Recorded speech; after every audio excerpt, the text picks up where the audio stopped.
away. Your job's a joke, you broke, your love life's the away.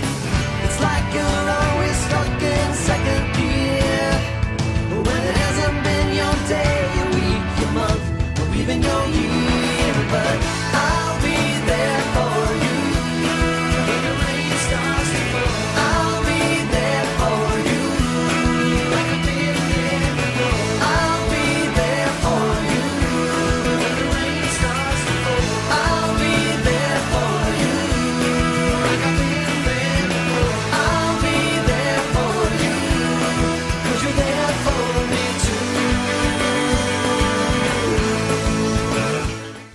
Good morning, Afton. I'm Azra Bessick. And I'm Adam Toby. Today is February 1st, 2017, which is one more day until Groundhog Day, which will decide if we go 6 more weeks into winter or if we go right into spring. Speaking of Groundhog Day, Vincent did a story on the history of groundhogs. Let's see it. Groundhog Day started on February 2nd, 1887. A rodent meteorologist celebrated this in Puxatawney, Pennsylvania. For those of you who don't know what Groundhog Day is, a groundhog comes out of the ground, and if he sees a shadow, there are 6 more weeks of winter. If he does not see a shadow, though, we'd be jumping right into spring. While it was first celebrated in Pennsylvania, the tradition actually started in Germany. The groundhog wasn't originally used. Groundhog Day used to be called Candlemas Day. Groundhog Day has its roots in the ancient Christian tradition of Candlemas Day, when clergy would bless and distribute candles needed for winter. The candles represented how long and how cold the winter would be. Eventually, the groundhog was used instead of candles. I talked to students to see if they thought the groundhog would see a shadow or not. Do you think the groundhog will see a shadow? No, I don't. I'd say that because the last two years, I believe, he hasn't. So I'm going on the 3 in a row year run. No. This is Vincent Marshall from Cougar News, signing out. A few weeks ago, there was a college panel of Afton alumni coming back to offer advice to juniors and seniors. And our very own Ruthie did a story on it. Ruthie?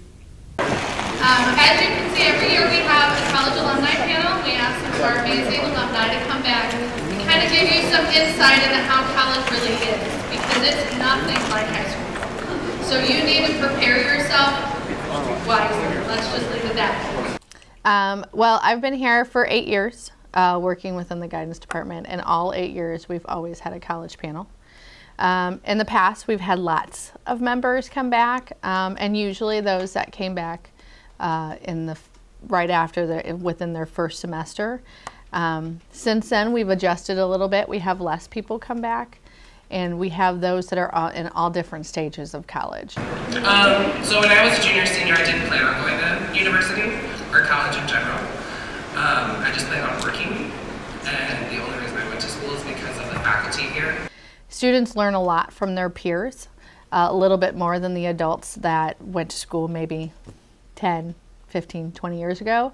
And college changes constantly. It just kind of brings it more home to the kids and kind of gives them more of an idea of what to expect when they get there, and so they can plan accordingly for it. I think it was really interesting. So hearing from college kids, their experiences through college, and what I could learn and what I could take from their experience, and use it before I head off to college. If you don't know where to go, that's okay. You still do have time. Even if you make the wrong choice, I know a million people have transferred. Not a big deal. Nice work, Ruthie. So, Adam, did you know that the 4th is Rosa Parks Day? Did not. Well, Barry did a story on it. Let's see it. Rosa Parks was born on February 4th, 1913, and joined the Montgomery chapter of the NAACP and became a chapter secretary. She worked closely with chapter president Edgar Daniel Nixon.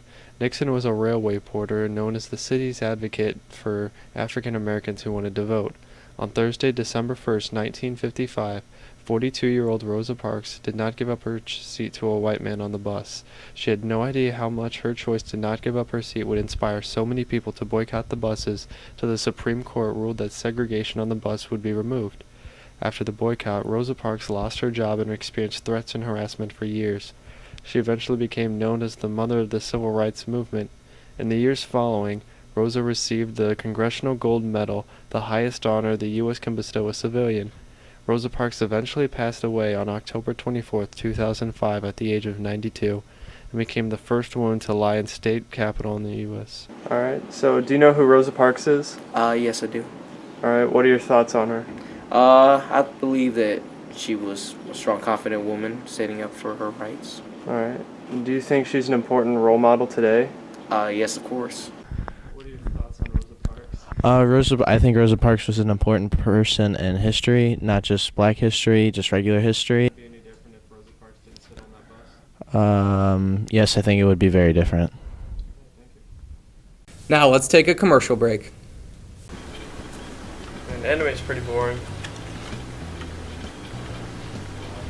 Anime isn't boring. Yes, it is. It's all the same. Not all anime is the same. There are various genres, such as comedy, action, horror, romance. There's even sports anime. Okay, so what if I don't know what to watch? There's always Anime Club. Come on down to the Anime Club at Room 28 on Thursdays. What's wrong, man? This class is so boring. I wish I could take creative film again. It was so fun. You do know there's an advanced creative film, right? There is? Yeah, come on, follow me. So you want to take another film class? That's all I want. Then you should have taken advanced creative film. You get to go around campus and edit. That actually sounds pretty fun. Then let's go switch your class today before it's too late. Alright, let's go. Are you part of any club? Actually, I'm a part of Stuco. Stuco, what's that? Dude, it's so cool. Stand up and I'll show you. Like a good neighbor, Stuco is there. What's up? Oh, that's so cool. Can I try? Do it. Like a good neighbor, Stuco is there for more information. Hey, Stuco does a bunch of stuff like Spirit, Homecoming, Breakfast with Santa, and Trick or Treat Street. Alright, that sounds awesome. I'm gonna join Stuco. Awesome. If you need more information about Stuco, please visit Miss Allen in the A+ office. And we're back. So Ezra, did you see the athletic news this week? I did. Then you know about Athlete of the Month. And I know you did a story on them. I sure did. Let's roll it. Hello, Afton. Adam Toby here. Jaden Harrison was Athlete of the Month for the month of December. Jaden leads the wrestling team with an impressive record of 23-7. I was given the chance to speak with Jaden about his award of Athlete of the Month. Here's what he had to say. My specific goal for the season is to at least make it to state. Because really, all you really need to do is to make it to state is you have to have a big heart. If you have heart, you should be able to try. If you try, work on your technique and your skills, you should be able to make it to state, or at least qualify, which is what I'm going for. When I had my first win, I thought, oh, I got pretty good now, so this is gonna be easy. But it's never easy to get first at a tournament. It always takes heart and effort and time. What does it mean to you to be Athlete of the Month? To me, honestly, I feel very honored. I try really hard. I think I try too hard and I get hurt sometimes, but that's what you gotta do to try to get first at tournaments. I was also given the chance to speak with some of Jaden's teammates about why they think he should be Athlete of the Month. Here's what they had to say. I think he's like one of the hardest workers in the wrestling room. He's like the best one out of everybody. He beats everybody. He shows up early.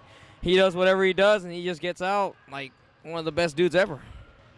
Jaden is one of the best athletes we have, and he has won a lot of matches this week and this whole season, and he has a really good chance of making it to state this year. You know, he's a great wrestler, works hard every day. He's always giving 110% every day. He's got the best regular team. He's fast. He's strong. He's one of the best wrestlers Afton's going to have, and he's going to probably make state this year. That's all the time I have for you guys today. I'm Adam Toby with Cougar News. Now it's time for this week's Teacher of the Week. This week's Teacher of the Week is Mr. Henning. How many years have you been teaching, and how many of those years have been at Afton? All of my teaching years in public school have been at Afton, and this is only my third year of having my own classroom.